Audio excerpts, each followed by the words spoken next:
The Celtic Unrestricted View is sponsored by AB Entertainment.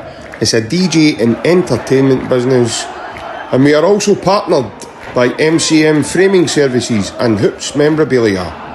Both our sponsor and our partner are on social media and can be found on Facebook or Instagram. So feel free, guys, to check them out as they offer fantastic services, and enjoy the upcoming episode. Hail, hail.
Good evening, everyone, and welcome back to the Celtic Unrestricted View.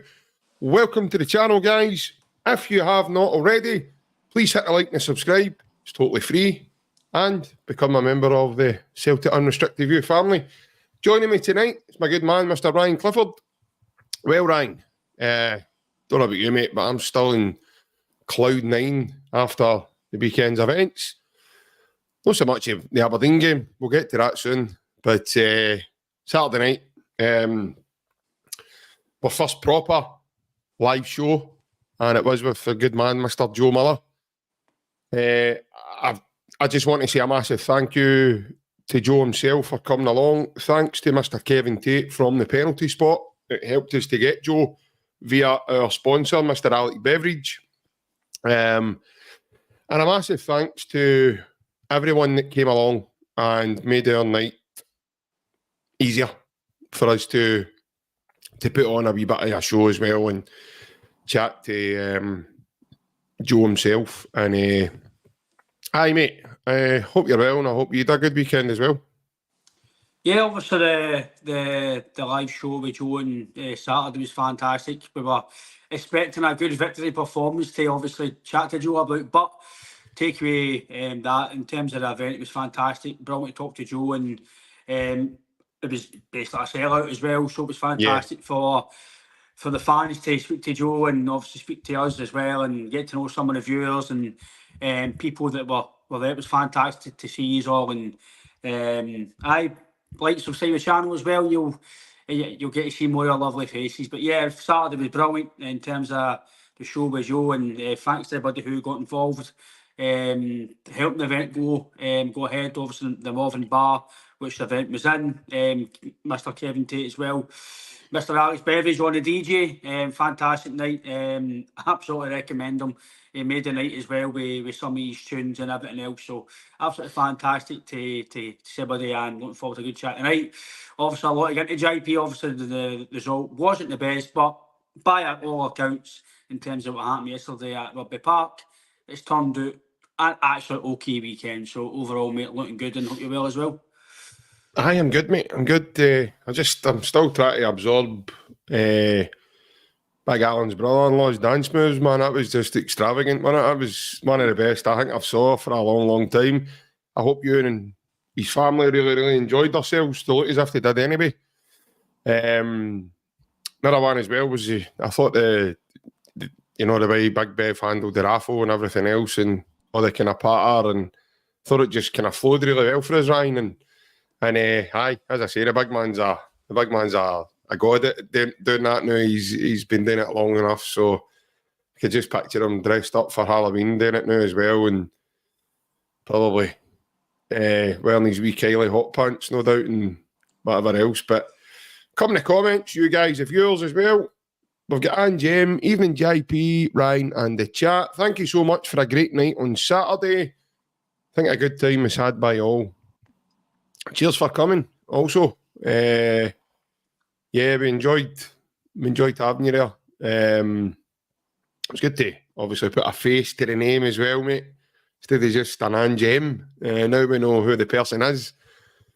But I like the commenters all kind of guess if it's a male or a female. And he's gonna play tag with the buses with that one, I'm afraid. Stephen Kennedy, he says, evening fellow Tims. It's a bit of a he's usually get meant to say that. I take it Stephen must have throat lozenges on or something in his mouth or something when he's typed that. He's normally get meant to say that.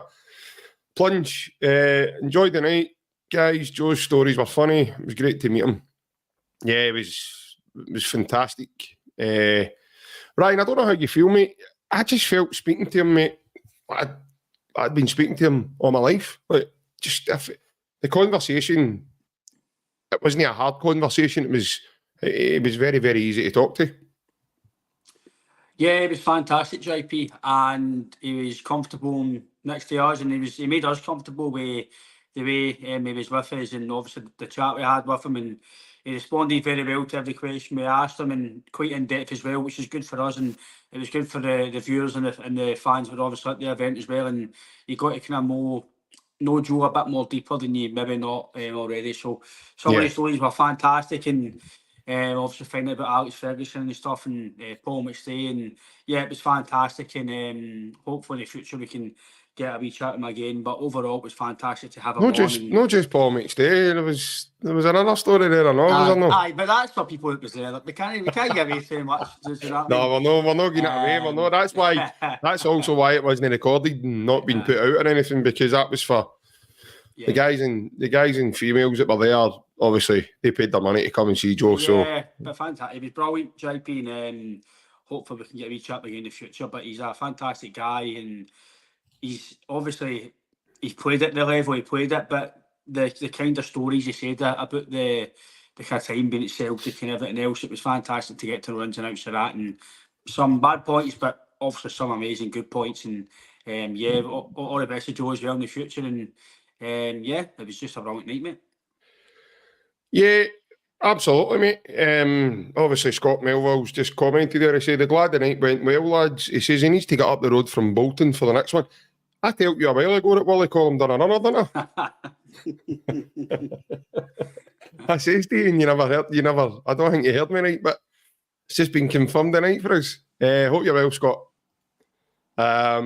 Michael Trainer says, evening, lads, great podcast. How did you enjoy Sunday? I enjoyed Saturday better than I enjoyed Sunday, to be fair with you, Michael. If you ask JP and Alan, they enjoyed my voice notes anyway. I certainly, but I know what you mean, Michael, and yes, it was very enjoyable. We'll maybe touch on that tonight. What a name this is, man. Ronnie Pickering, here we go, hail, hail, Celts. He's even got the photo there of him shouting out the window as well. Absolutely quality. Stephen Kennedy says, sorry, evening JP and Ryan. He must have swallowed the throat lozenge then to be able to get talking again.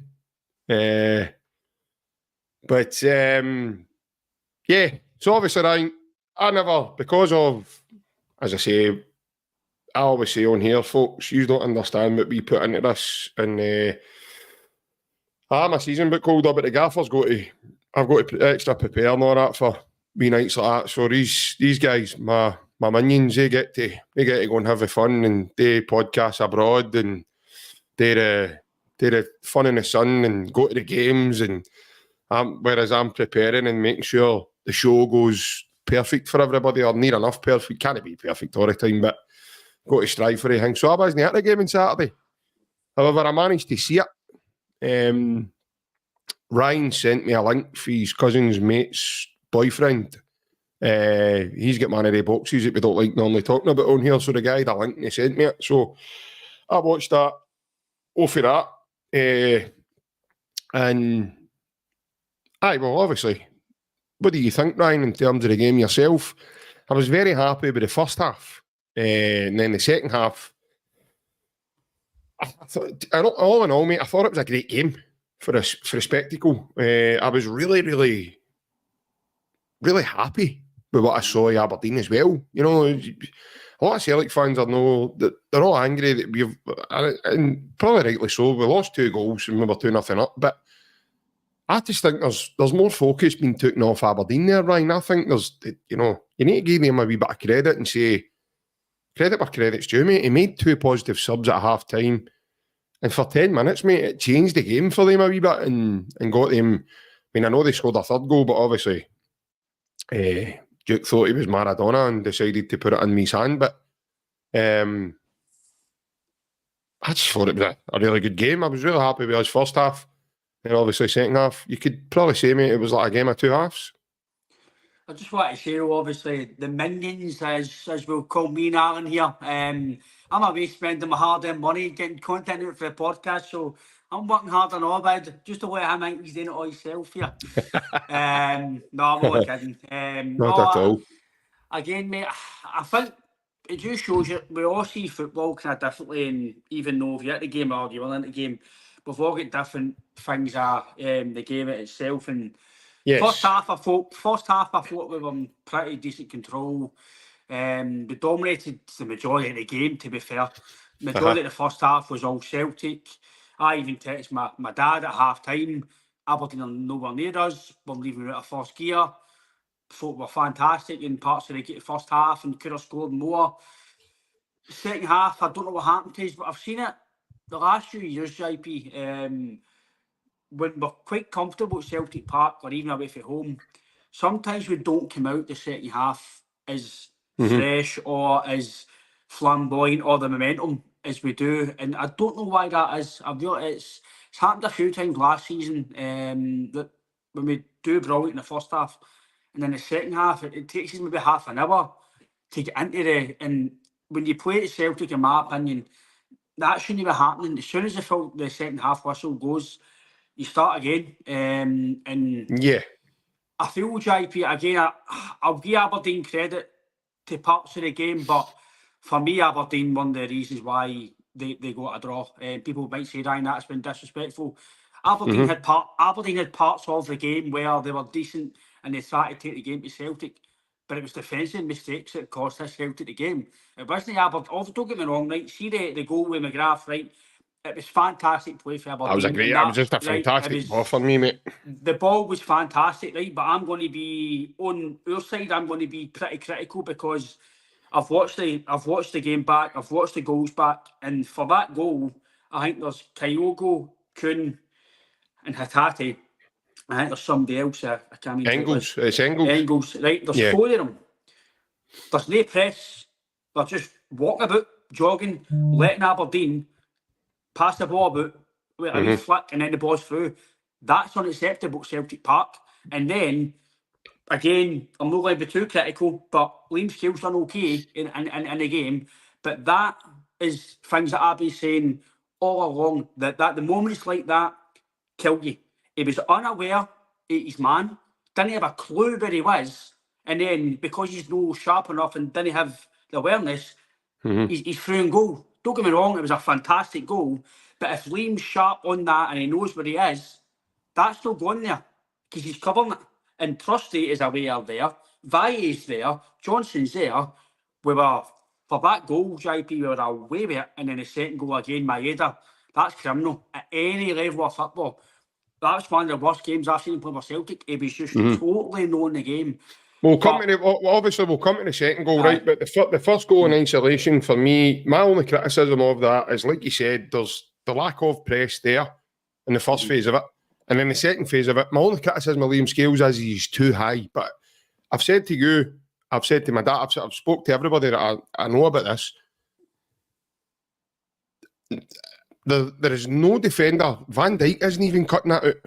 The ball is the ball's perfect, mate. And give the big boy Sockler a wee bit more credit than probably what he deserves. You know, he gets on the end, he times his run perfectly, keeps himself on side and gets on the end of that. And listen, I did a get one in one with Casper. I fancy Casper quite well, and he managed to get the best of. But we do have our first caller, Ryan. So I'm going to obviously bring our first caller on, and then we'll have another chat about what we saw. That is indeed Mr. Francis Lester. Good evening, Francis. How are you, pal? How mate, all right? Evening, lads. I'm good, yeah. How are you? Yeah, not bad, good, mate. Man. Just carrying on straight for your point there on Saturday. I was a bit disappointed with the way we kind of dropped off in the first 10 to 15 minutes of that second half on Saturday, because that game was there for us to be won. I think if Kyogo puts that chance away in the early part of the second half, the game's finished. If it goes to 3-0, it's game over. Yeah. But I don't know what I've noticed this in the last few weeks. Start of second halves, we seem to drop back a wee bit in the game.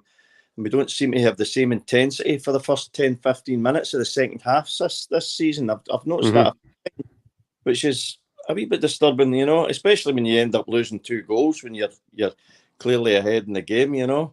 But at the end of the day, I think a draw was probably a fair result. Aberdeen did play well. They came into it in the second half. But with the result yesterday, it was means there was no any damage done. There wouldn't have been any damage done anyway, you know what I mean? Because Kilmarnock are too far behind us, you know. So, did you get that, man? No, I did, mate. I did. I'm not even thinking about it, mate. It was straight to Kilmarnock there. I like the way you done that, Francis. Well done. But my main point tonight, lads, is obviously for the game coming up on Wednesday. Do you think Carter Vickers and Taylor are they definitely going to be out for that game? Because if they are, I think I'll be watching it through a netting. Yeah, Ryan, I know Taylor is, because Brendan confirmed on his presser before the weekend's game that Taylor will be out till after the Atalanta game. So I definitely know Greg Taylor is. For me personally, Francis, I do think Carter Vickers would have probably had to play. By the way, this is another way you could look at this, right? So people are probably going to say, yeah, JP, you're probably right. He probably should have had to play some minutes on Saturday. However, maybe we're at a stage now, lads, that, Ryan, I'll let you come in on this one as well. Maybe we're at a stage now where we need to manage Cameron Carter Vickers, because for me, he's missing too many games in Europe. So it's not like back in the day where, you know, you had the reserve league players come back, they could play in there and get themselves fit and get themselves ready to come back. Guys are naturally fit just now, and they play games within the training. I know it's not the same, but it's technically the same it's the same intensity as what you would go out and play in the field. So probably a bit more intense, actually, because you've got 2 teams now battling one another at the same level. So when Celtic play, they're playing against, it's like a mirror copy of themselves and the way they play in training. So I would imagine he's played to an extent in there. And maybe Brendan's looking at it now, Ryan, that if this is what we need to do in terms of playing him, if he's going to make more games in Europe, because the start against him just now, for me, is just abysmal. When you look at the, you know, he's only played 1 game out of, so just say it's like 13 games. He's only played in 1 of them out of 13 games. So he's missed like 12 games. We can't have that if we're going to have an opportunity to take anything for these games, because essentially he's my best defender. And you always need your best players on the pitch. So if we're at a stage now, yeah, we need to manage Cameron Carter Vickers, then I would be all for that if it means that he's going to play more when it turns around and becomes these games. I think it will get to the stage where I think this is a new injury. It's not the one that he was injured for recently. It's a toe injury. So whatever he's happened to his toe, is he broke it? Is it something to do with maybe his nail and don't nail it? We don't know what the reason is. Yeah. I think eventually it's going to be a situation where, as much as we like him, if he's only going to be there for half the season, then you'll need to think about selling him. Now, I don't want him to go because he's fantastic and he's the best we've had probably since Van Dijk. But if we are paying somebody big wages and big money and we're trying to be the best we can, you need to have your best players fit. as much as possible. Yes, injuries can happen, but it's the same with like Kieran Tierney. But for me, Kieran Tierney, if he came to Celtic again, or anywhere else he goes, they might need to manage Kieran Tierney, so he might need to play 60 minutes one day, the next at 60, whatever else, or manage him. If we need to manage Carter Vickers and that's the best way we get out of him, then that's something the club and the medical team will need to do. I think they've got to manage it, JP. But for me, if he's fit, it's so far with Trusty, no sure about him yet. I'll need to see him on his favoured side. He doesn't look very comfortable in the ball at the weekend. It doesn't look like he's got a right fit. He would go with his right foot. He was very one-sided. Once or twice, I just wasn't confident with him on the park. It's the same against Borussia Dortmund. And that might affect Scales as well, because as much as I might be Scales' biggest fan, he's been doing okay next to Carter Vickers, and they two have had a wee partnership. So for the game on Wednesday, do you prioritise getting a result in Atlanta, or do you prioritise beating Motherwell on Sunday? And every Celtic game is massive, but for me, I think it's vital we get something in Atlanta, JP. I think you could be all right with Trusty and Scales on Sunday at Motherwell. And that's no disrespect to Motherwell, but you need your better players against Atlanta. As much as they've got their issues, injuries as well, I'd rather Carter Vickers played at least some part of Wednesday if he's fit. If he's no fit, then don't play him. But if he's able to give you even 60 minutes at his pomp, then I'd rather, again, near to Trusty. I've not seen him enough yet, but I would rather 60 minutes of Cameron Carter Vickers at his best than so far what I've seen by Trusty personally. Yeah, Francis, obviously there's been a couple of comments coming in. I'm assuming you were at the game at the weekend as well, same as Ryan, yeah? Yeah, I was there, yeah. Obviously, Red Scotland and Michael Trainer have both commented, and Ryan, they've said what I said to you on Saturday, mate. The disappointment from the weekend is you're 2-0 up and you let that go, and you know you had a moment in the game where if it wasn't for a handball, then essentially you could have dropped to 3-2 behind, and it was just about 10 minutes of sloppiness. I mean, it wasn't as if it was sheer dominance by Aberdeen in the second half. That's by no means is that what I mean. Francis, I think I don't want to say disappointment, because essentially you can't be disappointed with also the start that we've had to the domestic campaign. But when you look at the result of the weekend, as we spoke to Joe Miller on Saturday night, Joe also confirmed to us that, you know, we should have buried Aberdeen at the weekend, and essentially we didn't, and it kind of, we paid the price for that. Yeah, that was a disappointment, you know. But the fact that we're 2-0 up at half time, it's a bit unforgivable to come out with that attitude in the second half, because I sat, as you know, in the main standing at the front, and all the guys running about me were all saying the same thing. But what's happened to us? We seem to have just dropped right off. You know, as much as they made good substitutions, but we're letting them away. We played no balls, and plus added to that, the second goal, we gave the ball. Maeda gives the ball away. We were so sloppy in giving the ball away. So we brought it on ourselves. But after they're disallowed, the goal that got disallowed, that would have made it 3-2 for them. That was the last sort of threat they really gave us. After that, we seemed to step. I think when Bernardo came on, it stiffened the midfield up a bit more. They stopped coming through the middle a bit. You know, I think we really need to look at. We still need for me, a kind of enforcer in the middle of the park. I think we're lacking that at the minute. I think we've got too many ball players in the middle. Yep. I thought we looked McCown absolutely outstanding again. I thought he was brilliant when he came on, as was Bernardo. Hatate again. First half he played well, but again I don't know what it is. The second half he dropped right off again. He kept getting caught in possession and trying to play blind passes and giving the ball away as well. He's been doing a lot of that recently.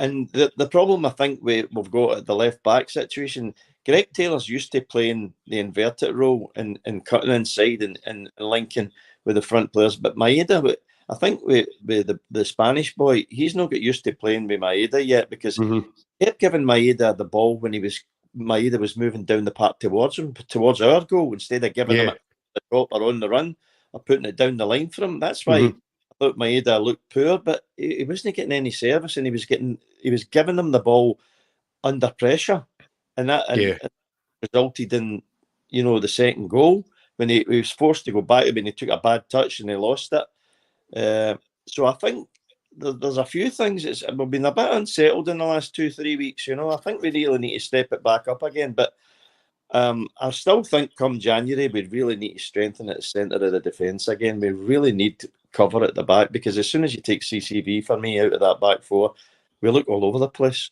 I mean, I thought at some points on Saturday we were lost, Yeah, Ryan, I think it's an ongoing frustration just now with the Celtic fans, because Cameron Carter-Vickers, for one reason or another, he just keeps breaking down with his injuries.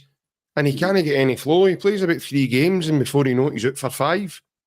Well, that's just the way it's felt the last year and a bit even. I think Red Scotland, again, he's come in with another comment there saying that, the frustration is glaring. And if he can't play in the big games when you need it, I think you and Barry Barron have actually spoke about this. If he can't play in the big games, then, essentially, we're going to need to revisit, like as Francis says there, we need to revisit this, because this isn't something we can just keep letting happen, and it keeps happening.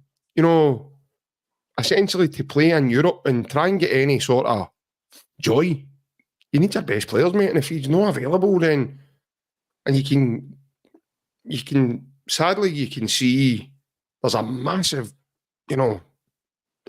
hole in there that, unfortunately, just now we've not been able to fulfil.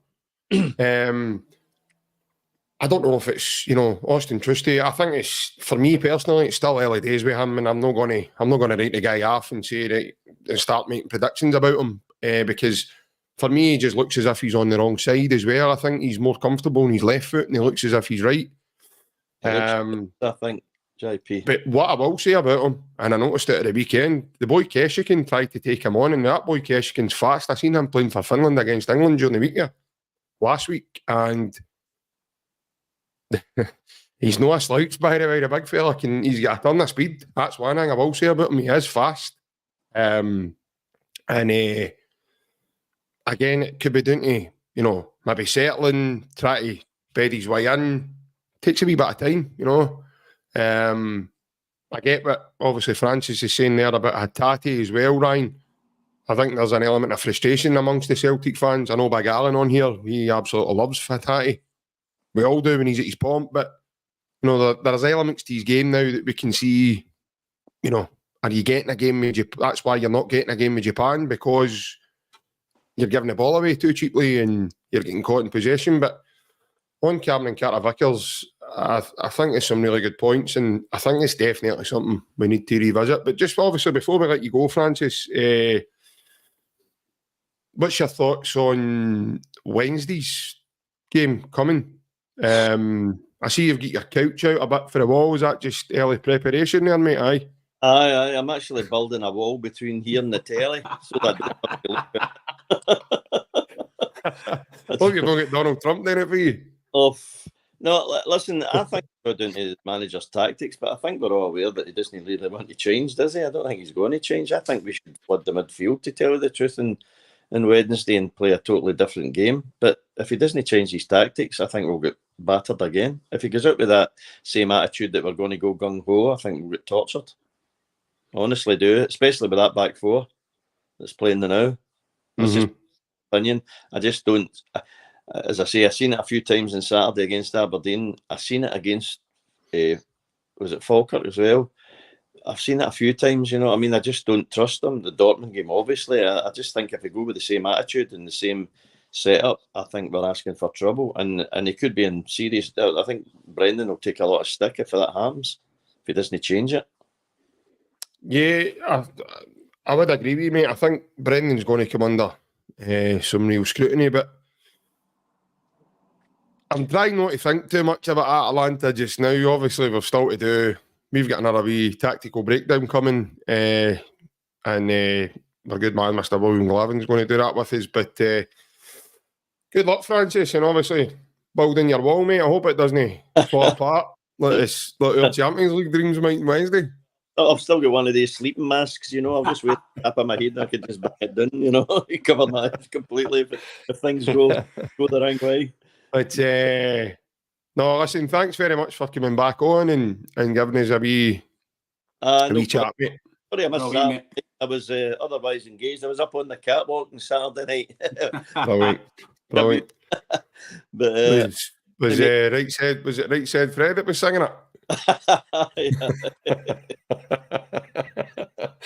Anyway, Francis, you have a good night, Brilliant, mate. mate. Take We'll care, catch you mate. later, buddy, okay?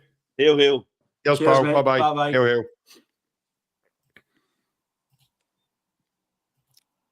Thank you to Francis for coming on, giving his his insight and his thoughts on the game at the weekend.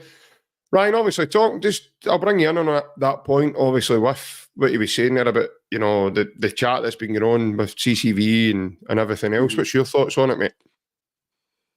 He definitely leaves a hole when he's not there.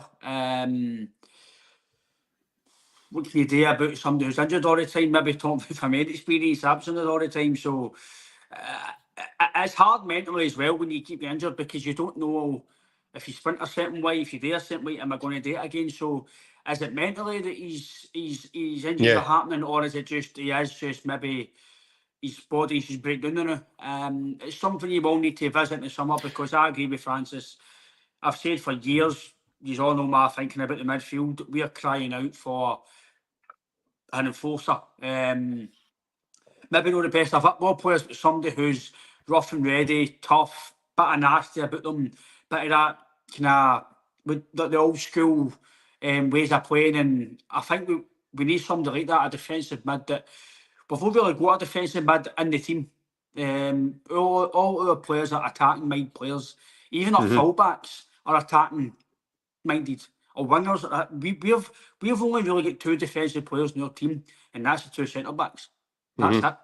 The two fullbacks are attacking fullbacks, especially Alex Valle. I think he's very good going forward. He's very technical. He's quick. Some of his interventions in the first half, by the way, don't forget.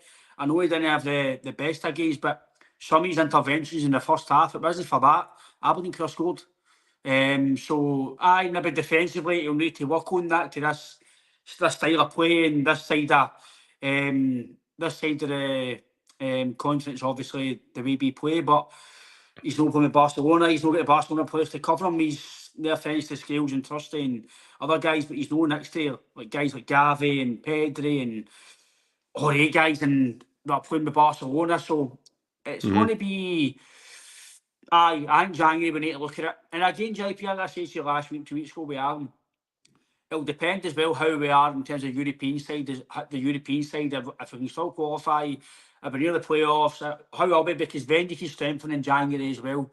If you're still in contention to maybe potentially get into the playoff or qualifying. So, but going back on a few of the comments about, I said it to you since I seen it on Saturday after the game that for Celtic, it's different if you're playing Barcelona or Real Madrid because they've got immense quality and they can potentially pull back and get a draw or beat you 3-2 that we've seen in the past. But for Celtic to be 2-0 at home against anybody in Scotland and not win the game, that's not acceptable, in my opinion, mate. I know teams can score worldies and things like that can happen, but at Celtic Park, the way we were playing the first half, to then not win the game, it's really disappointing, mate.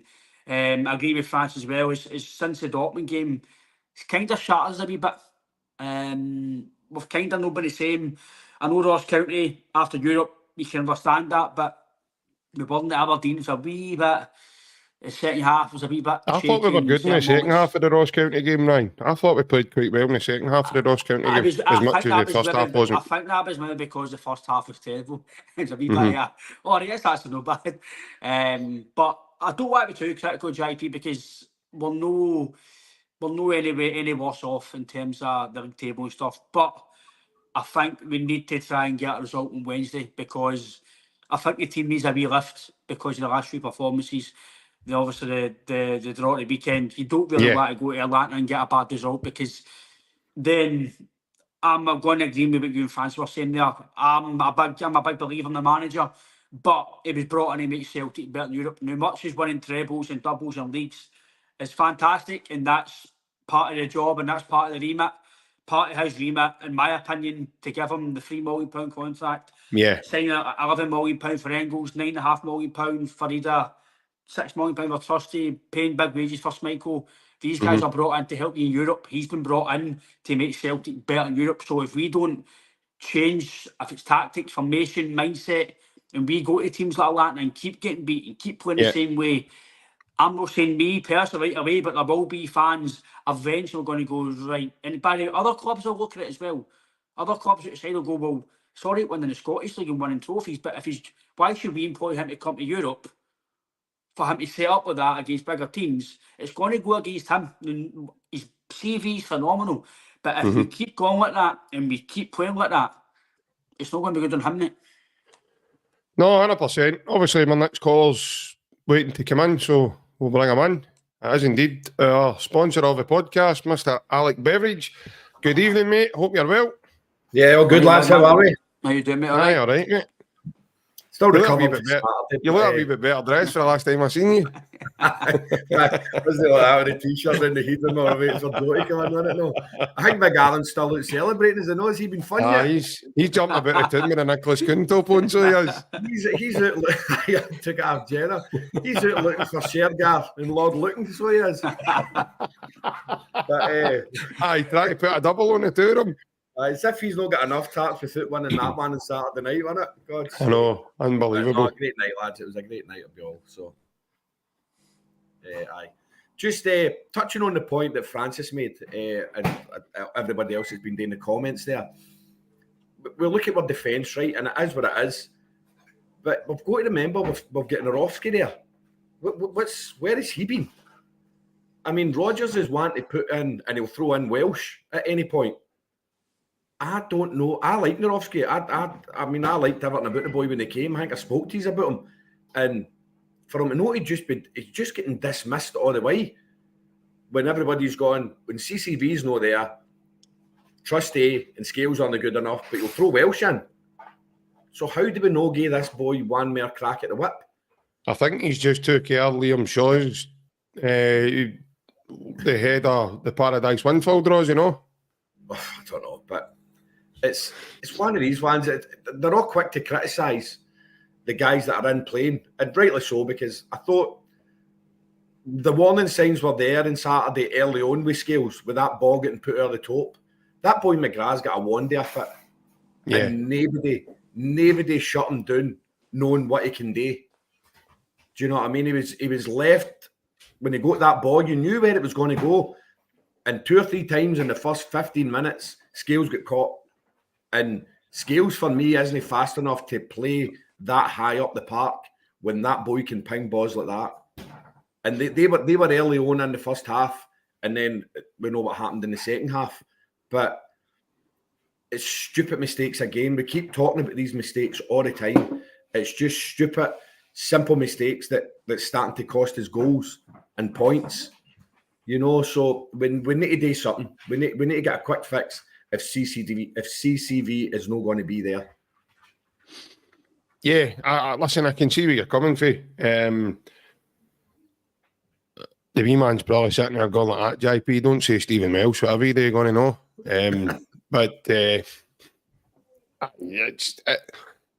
Austin Trusty's covering us, you know, and he's given his best and he's given his all, but for me he's playing the wrong side because he's a left footer trying to play out on the right side, and it's a natural unbalance straight away when you see it, and there's an awkwardness there, and that's probably what Ryan's alluding to when he says it doesn't look right, because he's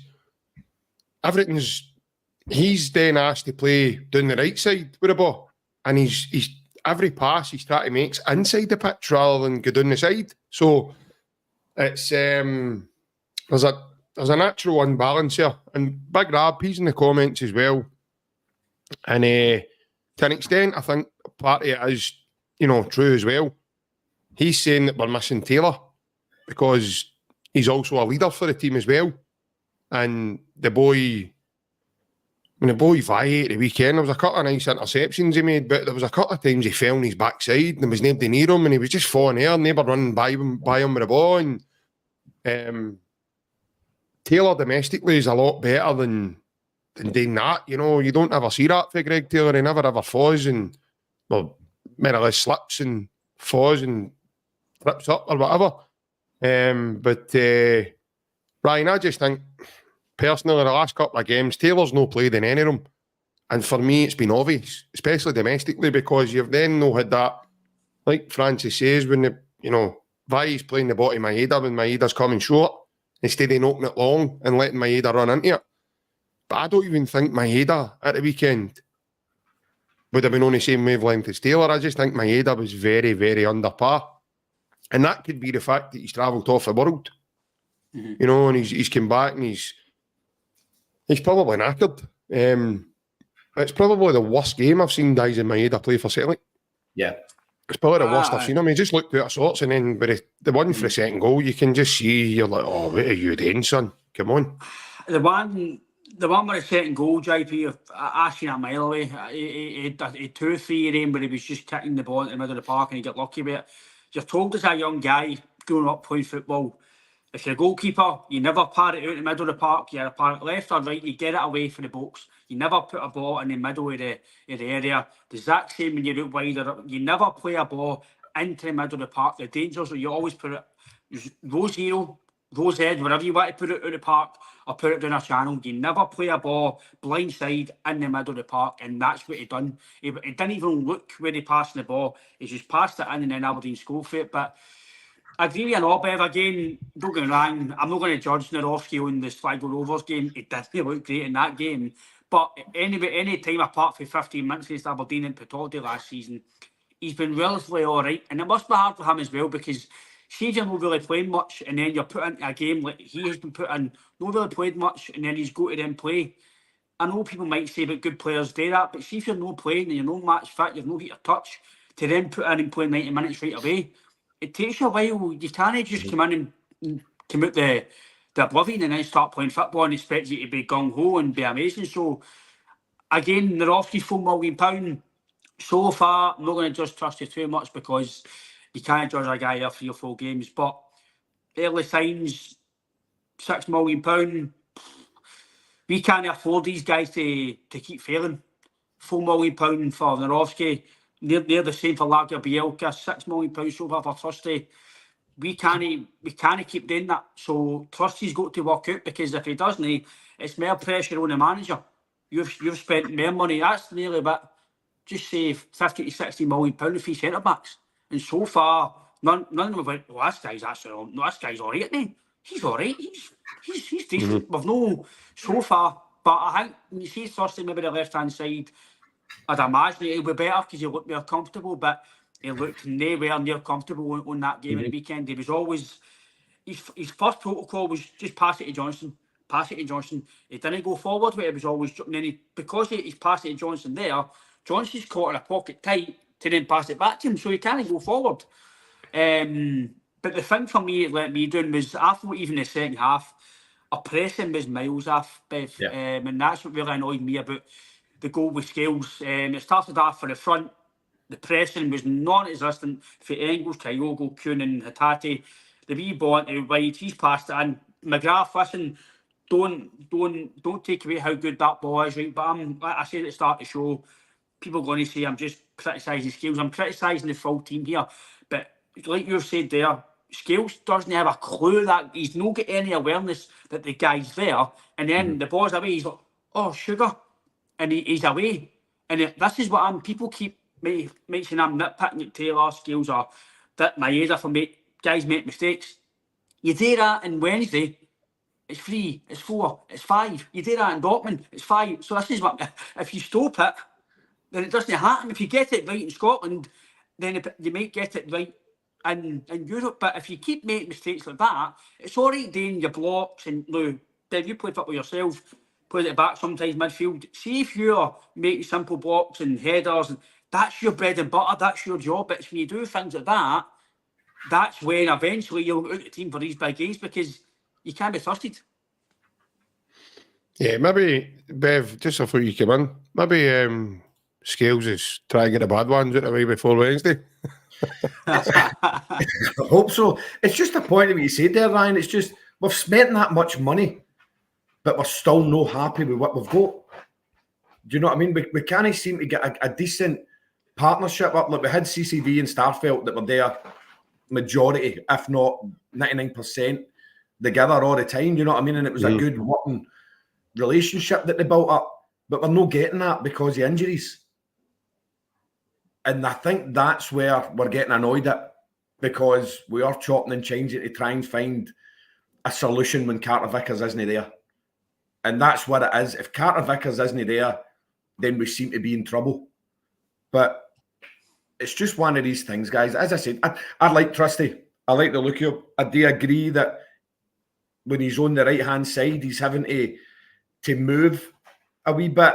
Now, take that extra touch to get it on his more natural foot. And as we all know, if you've got a good goalkeeper and you've got a good left back, that's what you put that ball out to somebody that's right fitted at left back. They take 2 or 3 touches and that player's right down on you. If you put players in the right position and you hand them that ball, it's free-flowing football, because there's no need to adjust. There's no need to move inside or move outside to go onto your favoured foot. And I feel that was happening a lot with Trusty on Saturday as well. So it'll come good. It's just, you've got to remember, I take nothing away. I like to look at Aberdeen on Saturday. I thought the depth of their team is really, really good as well. The manager didn't seem to panic when they went 2-0 down, which actually scares you, because everybody else should have just shut up shop. See, on that, Bev, do you think, see when we went 2-1 down, right, our manager didn't make changes to basically 2 weeks till they get the goal disallowed. That's restarted, right? So the manager, Aberdeen manager, seen that, like, I need to do something. He's made 2 decent changes. We've kept it the same. He didn't try and, no, I'm not saying you need to try and combat Aberdeen, but there was a wee change in their system, a wee change, and they were trying to get something. We kept the same. So is that no a bit, is it his ego? Is it that just because we're 2-0 up, we'll keep it the same? I personally, when you see you've been involved in coaching and stuff like that, when you see a team changing something, do you think, right, I need to look at this a minute, do I need to change it? Do I keep it? If they're doing this, do I need to move somebody there? Surely you need to combat that, because if you keep the same, then they could potentially override you. 100%. Aberdeen changed their shape. When they brought their 2 boys on, they changed their shape. Celtic stayed the same. They changed their shape and they got the rewards for it. So if they've went, I think they were 4-3-3 starting up, and then they changed to 4-5-1, more or less. But it worked for them, and they overpowered us in the middle of the park, because we couldn't get near them for a good 10 minutes. And it took us about 10 minutes to adjust to their setup as well. Setup again. Now, if you remember Brendan Rodgers' first term here, when we played Hearts, we went a goal down. He made subs and changed the system. We got an equaliser. He made another sub and changed the system the way we played again. And then he bought another sub on in Scott Sinclair, and we changed the system again and got the winning goal. And then when we got that winning goal, we made another change to shore the game up and see the game out. He changed his formation 4 times with 4 subs that won us the game. And he done that through the season. If you remember, he was fantastic at it. He was absolutely, because nobody, the best one was the one at Ibrox, Bev, when we were down to 10 men. And he brought Edward on and kept us high. He kept it the same, He didn't shore back. He kept attacking. No, nobody knew how to play against him, because they didn't know what he was going to do. He just changed everything the way he saw it. If he saw that we needed a striker, he put a striker on. If he thought we needed a defender to shore up, he done that, and he changed everything. And I think that he's got to get back to that. Because as Ryan says there, when they made the changes and went 2-1 up, it took us a bit of while to get in round about them again. But by that time, the damage was done. You know, and then we were lucky not to go 3-2 down. So I think, I don't know if it's ego, because the game should have been out of sight, to be fair. When you go 2-0 up at home, you should be seeing that game out with another 2 goals at least. At the very least, you should score another 2 goals in the second half. Yeah, and we definitely had the chances to do it as well, Bev. Yeah, 100% we did. We created enough chances, especially at the last, when it went to injury time. I think we had like 8. Was it over 30 odd shots we had in the game? Yeah, I mean, the last 10 minutes we had 8 shots on target. 8 shots on target and couldn't score. So yeah, the boy Mitov did pull off a few good saves. The one with Forest as well. He's a real. It was one you remember him last year? Well. Yeah, if you remember last year when we played St Johnstone, he was outstanding against us. Yeah, they drew nothing each with us at Celtic Park, and he was our best player. I think he made about 9 worldies. The saves he was pulling off, he pulled off about 9 worldies against us. And it was just one of the days, if we'd have played all night, we wouldn't have scored against the boy. He was actually a really, really good goalkeeper. And I was surprised at that time in order it was somebody that we never looked at, because he is a really, really good goalkeeper, that boy. He is, yeah. Obviously, before we let you go, big man, what's your thoughts for the game on Wednesday? I'll watch it. That's a good. That's a fair answer. He's probably the first guy to say I'm going to watch it rather than fay behind the couch. I mean, Francis before he was building a wall so that he can't see the telly. So I've seen that. He got 2 bags of concrete off us earlier. He's listen. I'd be really disappointed if he goes the same way we done against Dortmund. I think he's got to shore up a wee bit. I really do think we need to overflood the midfield. I agree with Francis. I really do think we need to. I'd play the boy McCown. That boy is a superstar just waiting to go. And I think putting him on a platform like that, he'll show how good he is against really, really good players. And I think Bernardo's got to come in. I thought he was amazing when he came on Saturday. For who? Who would you change? Hatate. Yep. And probably Maeda. I think, as you're right there, JP, I just think he's travelled too much. I think the boy's knackered. He looked. Do you think he'll be all right for Wednesday, though? It was just that game was too soon on Saturday. I don't know, mate. He just, to me, I thought he looked no well. I thought he'd like a cold or a flu or something. He looked really lethargic. He wasn't his usual. No, get that ball and run. He wasn't doing that. Wasn't doing that. But just before I go, boys, just one wee thing about Saturday. Absolutely amazing. You deserve all the adulations that you've got on Saturday. A lot of hard work over the years led to that, and doing that type of event isn't easy when you've got somebody like that in front of you. But I thought you were professional, you were fluent. The patter was good, even with Joe. The responses coming back and the stories was unbelievable. The crowd we had, it was a sellout, absolutely brilliant. And it's about time he's deserved something like that for the work that he's put in, including Big Alan. I know he's probably on Shergar at 41 somewhere, but he's deserved it. The two of them have got a long face. Two of them have got a nice flowing mane.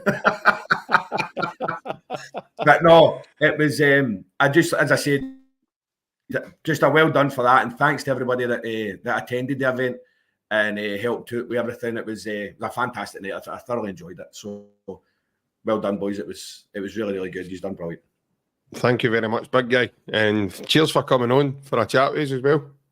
Anytime. No problem. Brilliant. Ryan, I think you'll second that and say cheers, and we'll catch you again, big man. Okay. Hail, boys. Speak to you soon, mate. Hail. Cheers. Thank you to our sponsor of the podcast for coming on and giving us his thoughts. Kaiser, there we go. Yo, legend, say well. Sorry I missed the night in the pub. My lift let me down. Turns out his BMX got a puncture. That's all right, mate. I appreciate it, Kaiser. That's okay, he started the journey and then he found an Asda trolley and it had a dodgy wheel. It couldn't get him up that hill. That's all right, mate. Things happen, Kaiser. It's all good, mate. Things happen. One of the things, mate. But cheers for your donation to us anyway. Thanks, mate. We comment for Tobias Juggamus. He says, definitely a fair result for me and good to see Aberdeen change their game plan second half. Listen, I pretty much feel the exact same way because I'm not one bit of me is annoyed about Saturday. I just thought Saturday was a very good game. I would have loved to see us win and Celtic to see the game out, but it just wasn't to be. We had a 10-minute spell and ultimately it cost us in the game for me, and we were sloppy. And when you don't take your chances in the last 20 minutes or so, when you're peppering their goal and try to get a goal back and try to finish a game, it's just one of the games, right? There will be games like that this season, mate, where you just can't get it out of the line. And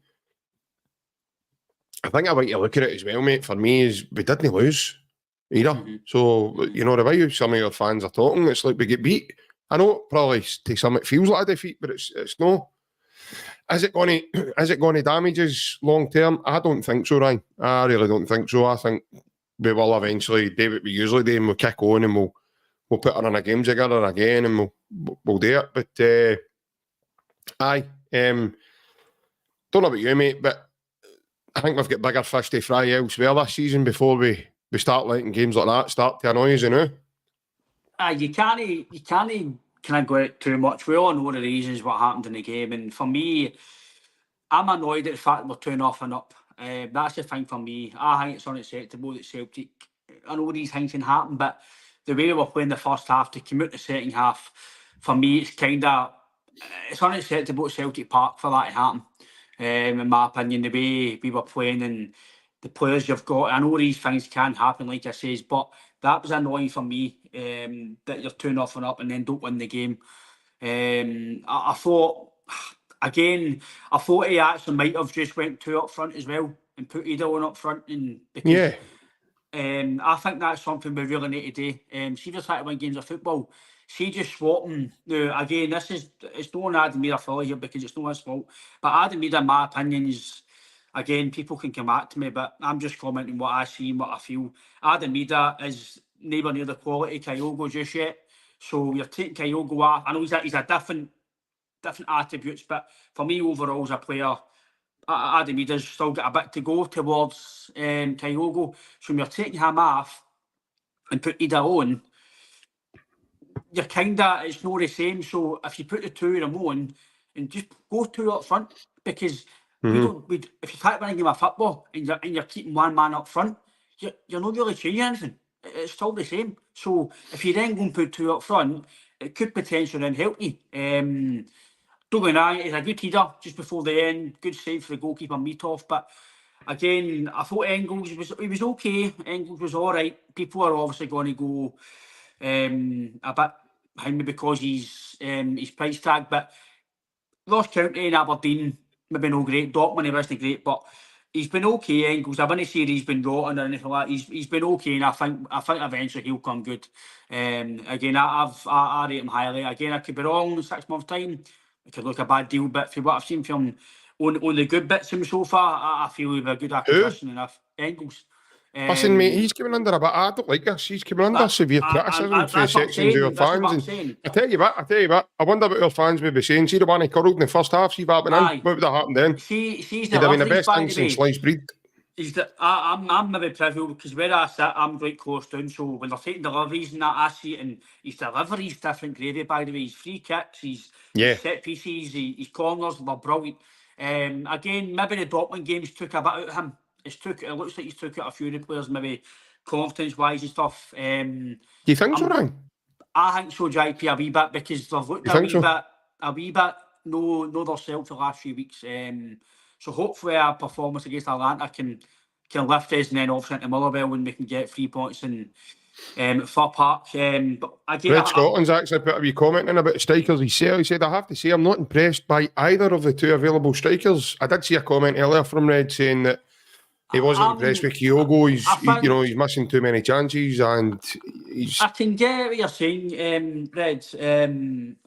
Me personally, I think this is Kyogo's last season. I think he'll be away next year. I could be wrong, but that's just my thinking. I actually feel the exact same way about Hatate as well, right? And then I think you will need to then go all out and buy a top, if you want to call it, a number 9 or number 10, whatever you feel your striker is. Because for me, I think Adria's got a bit to go. And again, when he came on, I know he scored 4 in 6 games and stuff. I get that, but for me, I want more than that. For Adam, just goals. When you're trying to come on and win the game and try to contribute, I didn't think he done much when he came on. I know it's hard being there myself to come on and sometimes play in a high intensity. I get that, but again, the fee eventually for Engels as well. Trusty, and it will come into it. I mean, you're getting paid big money. You're expected to come on the park and put a performance in, and it didn't really do much to impact the game apart from his header, obviously. If that was in the net, then we'll maybe say something different here. But we can't criticise too much, JP, because end of the day... No, this brings us into this comment here. Big Barry McCandless, he said, evening boys, perspective alert. We are undefeated domestically, and Aberdeen showed a strong mindset. I agree with that as well. Let's not be too arrogant. Our club is better than that. Hail, hail. No, I agree with you, Barry. Um, You can't be too. Like I say, we can be critical or be parts of the game or certain things, but as a overall with the game, it was a good game as a neutral.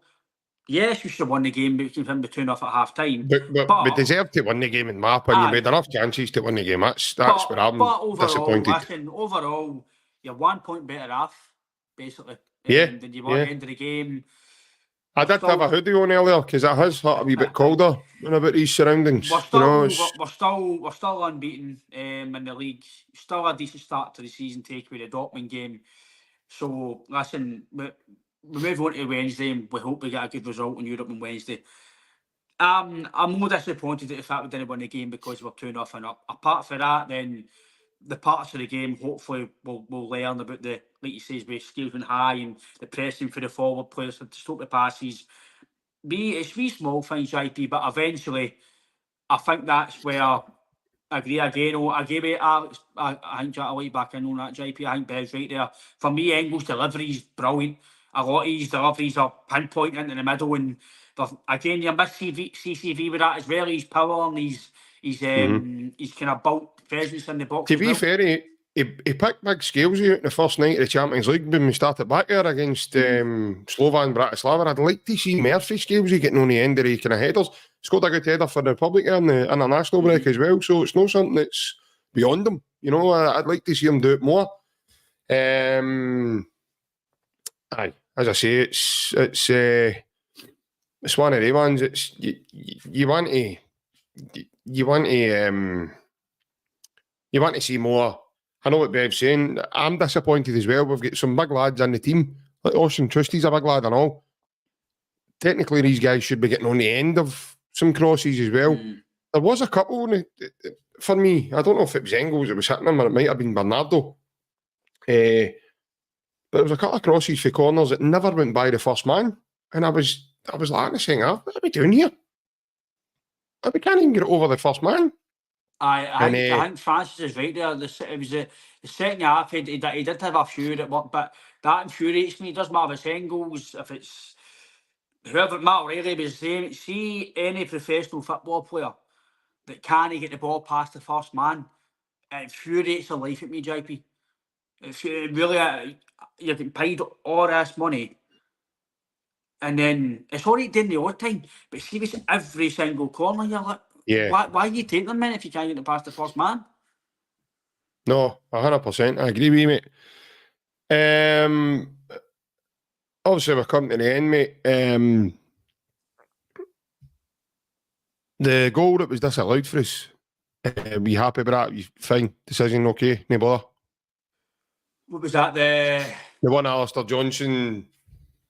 Well, for me, Alistair Johnson, he stands his ground, but you call it, I don't know what you would call that, impeding the goalkeeper, and then you see a different one of the Man City goal yesterday, and it's more or less the same thing. Bernardo Silva bounces off the goalkeeper. I'm probably going to say I'm probably alright, because if I say that I'm not, then they're probably going to go, he's a simpleton, you're this, you're that, what he's talking about, do you know what I mean? So, I can't think of anybody, even on this chat, I can't think of anybody that would say that about you, mate. Probably me, but no you. No, I do think it was probably a foul, JP. See, maybe about 30 years ago, the referee's back in and go, be stronger. Yeah. You know what I mean? Yeah, I think now, anything really in front of the goalkeeper now, JP, is probably it was a foul. I'd no qualms about it. I did have a wee tiny bit of qualms about the Duke after line. Might have not been a handball right away initially. Hits his knee, doesn't it? It hits his knee, and then again, it all depends. This is again where the VAR need to be either more cameras or whatever, because to make more clarity of things like that, there's only one camera or 2 or 3 views of that for the VAR team. Obviously, after a game, you see more views for different supporters' videos or camera angles. One angle looks like it hits his hand. One angle looks like it hits his knee. One hits his thigh. But it's the fact that he's went like that. It looks like he's going to horn back, but he's horn. Yeah, I know. That's the thing. So realistically, if it hits his knee and it hits his hand, if that's what's happened, it's a Stonewall penalty because people are going to go, aye, but if that's going in the net, if it doesn't hit, he's on. So Yeah. it's a penalty in that sense. So again, I'd like to see it again, but for what I looked at, I'm 55th on it, mate. It's the angles are very deceiving, mate. One looks like it's going to be a penalty, the other one hits his knee. So did it hit his knee in his hand? Or it's very inconclusive, mate. And that's one thing the referees and the VR team, they can't go on inconclusive evidence because that could put a team down. It could stop you winning the league. It stop you winning a Scottish Cup.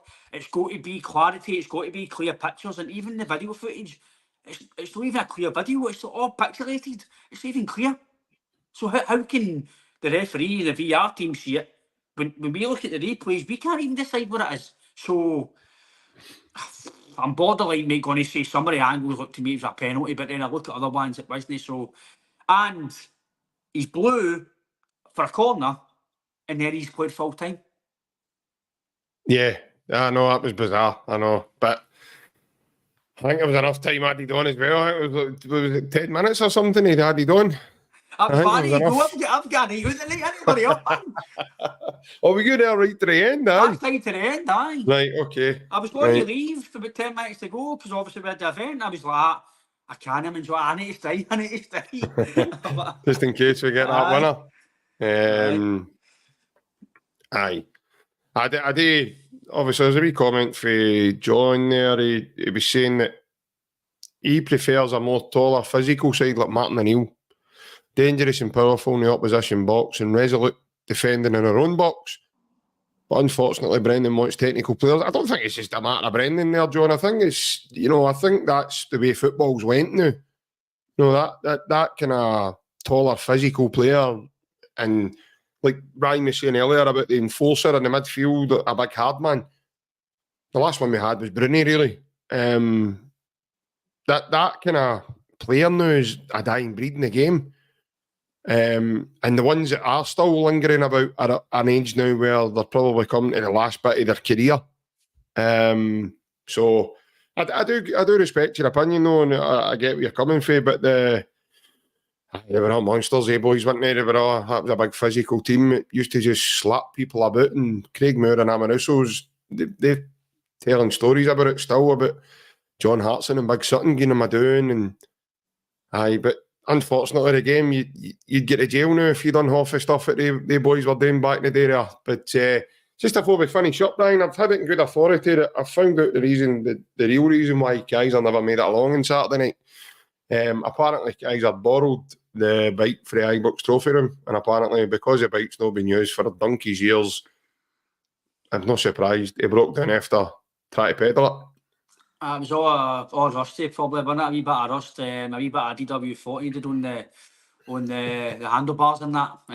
So no, he's took the decision not to come because safety first, and I don't want the handle brakes falling off. 100%. He's done well there. Somebody let him down with his helmet as well. He was supposed to have a nice wee shiny helmet with him as well. He got let down with that. It wasn't his lift, he got let down with. Don't let him kid you. No, he told his Gio left him a Paw Patrol helmet. Right, that's what it was. That's behind. Nobody can see that on the photos. That's behind the bike, apparently. He's left that in the wee basket that sits down on the flare. And I think it's the wee Teenage Mutant Ninja Turtles gloves and all that and all, and it's a thingy. No, that's McGregor's testimonial gloves in the room. I think Barry Warren's trying to get him for doing the road, and he's want to get a wee shot at him for him and Danny to run about the training ground with, see who can fling the first snowball at one another. But no, listen, folks, it's been fantastic to come back on and have a wee chat with you. And talk about the weekend's events. And thank you very much for all your comments and your thoughts. Thanks to our callers tonight, Francis and Bev, who came on and shared their thoughts on the weekend's game. If you're new to the content, please like and subscribe. It's free to do, and you can become a member of the Unrestricted View family. Thanks to yourself, Ryan, obviously, as well, coming on and having a wee chat. I think we've got a busy week this week, didn't we, Ryan? I'll need to check the diary. I think we've we've got a busy week this week. But I might well, need to put the half-10 show back for a few days, man, because we're that busy. Do you know what I mean? I've heard you've been slacking on that. I know. I've heard you've not been the same on that. I think we took donations for the ring night, for the ring thing. I must have got a cut of donations for you, wee man. I'll be getting a line of the plate out of Chapo to put it run for you again. Aye. That's me go to Shard. It's got a half-10 show. Aye. That's my charity. It's my By the way, charity. we're the only Celtic podcast with pass keepers that go around and take all the money off people. Thanks. That's got a half-10 show. Thank you As very Jokestein much. always says, Celtic podcasts are not the same without pass keepers. I also, obviously, you mentioned as well, it will be out probably tomorrow, roughly, the next 24 hours or so. Anyway, we have William Glavin back on the podcast, an interview with him, obviously about just catching up with him, a tactical breakdown of Atalanta. It will be on, obviously, a bit By the way, earlier see if than- we get Gubb, by the way, William's not coming back on because he'd been an absolute jinx. He done the Dortmund one, I know. I know. So William's going to give a big kind of breakdown of Atalanta and a breakdown of how maybe we can hurt them, how they can also hurt us and their strengths and weaknesses ours as well. So William's a fantastic listener, a wealth of knowledge, and what he puts across and his time and hard work. It's fantastic to watch and be a part of his podcast. So that'll be something for you to look forward to as well. So hope you can like, subscribe, and you'll get to see that when that's on, and hopefully you can share it about as well. And if you have any questions about if it's analytics or anything at all you want to ask William, if you want to send it to us, we can put to him as well. So if there's anything you want to ask in terms of that side, then give us a wee shout as well, and we'll give that to William. Yeah, don't be shy, give it a try. We're all nice people. What I will say as well is I think if we get gubbed on Wednesday after this chat we're going to have the William with TV licence, we're looking for William, no because he's not paid his licence, because people keep turning off and no want to pay their telly licence anywhere. So aye, but I'm looking forward to speaking to William again. William's a good guy and he knows his stuff for the true tactics and stuff like that, and he's got a wealth of knowledge as well. Obviously, he used to be Ryan Christie's agent as well, so we're really fortunate to have a friend in William that can come on and give us his wee insights as well. I like the one he done on here before the derby, and then we go to the derby and, you know, everything William says, it all happened. Every single thing we said on the podcast that night happened. Yeah. Unfortunately, the Borussia Dortmund man, no, everything we said on that night happened, by the way. Everything we said went, I think that was FIFA we were maybe talking about. I don't think we're talking about the real game. By the way, I know I said we'd beat him, but I was talking about the Pro Evolution game that me and Alan were going to have when we finished. Aye, what was it? MMA Manager 2002 or something? Aye, the Morven Lounge brought an Xbox for me and him. I was eyeing it up before the end of the episode. But no, as I said, we'll get that out to you soon as. Just keep an eye on the channel. You will see it in the video section of the YouTube channel. There was a comment earlier, I seen it. I think it'd been answered by a couple of the other commenters. I can't remember if the boy's name was John or James. He was asking about the... Yeah, Ron, it's 46. Yeah, Ron boy, it's 5:45 kickoff. We were asked, was the Joe Miller recorded? No, it wasn't. That was the whole point of the live event itself, because people paid £10 to come and listen to Joe and hear his stories. But I'm aware now to twiddle my thumbs and pray for Big Alan running about that tune with that Nicholas Kuhn jersey on. I'm actually away to phone Domestos for my bleach just in case, extra strength for Wednesday. Good luck. By the way, before we go, good luck to Francis Leicester and building his wall. Hope it goes well. Francis, you want some bleach, give me a shout. Hope it doesn't come tumbling down like the Celtic Champions League hopes. But above all else, take care, folks. Hail, and enjoy the rest of your week. Bye-bye.